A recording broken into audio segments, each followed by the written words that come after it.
শীতের দিনে এই ভর্তাটা যদি একবার বানিয়ে খান তাহলে আমার বিশ্বাস এই ভর্তাটা আবার কবে খাবেন সেটাই ভাববেন। ভর্তা বানানোর লাস্ট মুহূর্তে যদি একটু সরিষার তেল উপর থেকে দেওয়া হয় তাহলে পুরো ভর্তাটার ফ্লেভারটাই অন্যরকম আসে। তো আমিও এই ভর্তাটা বানিয়ে লাস্টে তো সরিষার তেল দিয়ে আবার মেখে নিচ্ছি।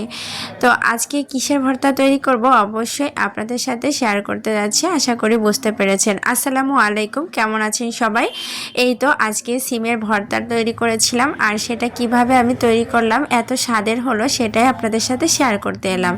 চান্দা মাছ দেখলে আসে কান্দা, তবে আজকের এই রেসিপিটা দেখলে আপনাদের এই চান্দা মাছ দেখলে খুশি লাগবে কখন আমরা এই ভর্তাটা তৈরি করব।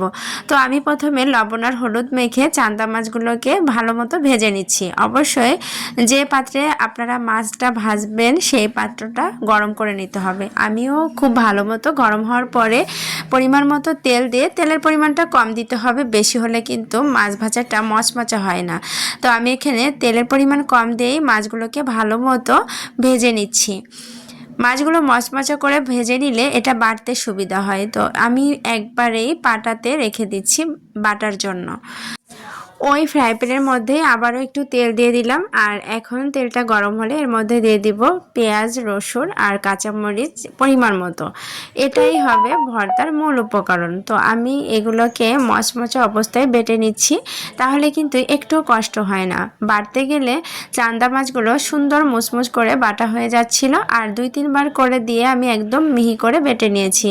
এই তো একদম মিহি হয়েছে, এতে করে কাটার কোনো অস্তিত্বই থাকে না কিন্তু। আর এই পাটাতেই আবার এই যে সিমগুলোকেও বেটে নিচ্ছি।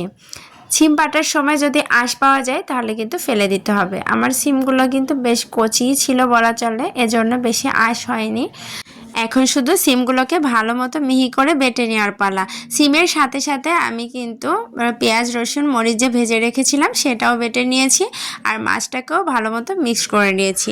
সবগুলো উপকরণ মিক্স করার পরে লাস্ট মুহূর্তে আমি দিয়ে দিলাম সরিষার তেল। এই সরিষার তেলটা দেওয়ার কারণে ভর্তাটা দারুণ একটা ঘ্রাণ পাওয়া যায়, খেতেও ভীষণ মজার হয়। আর সরিষার তেল যেহেতু হেলদি, আমাদের স্বাস্থ্যের জন্য ভালো, তো সেক্ষেত্রে অবশ্যই সরিষার তেলটা দিতে হবে, এতে করে ভর্তাটা অনেক বেশি সুস্বাদু হয়। এই তো আমি পরিবেশন করে নিচ্ছি, কালারটা কিন্তু খুব সুন্দর আসছে আর খেতেও ভীষণ মজার ছিল।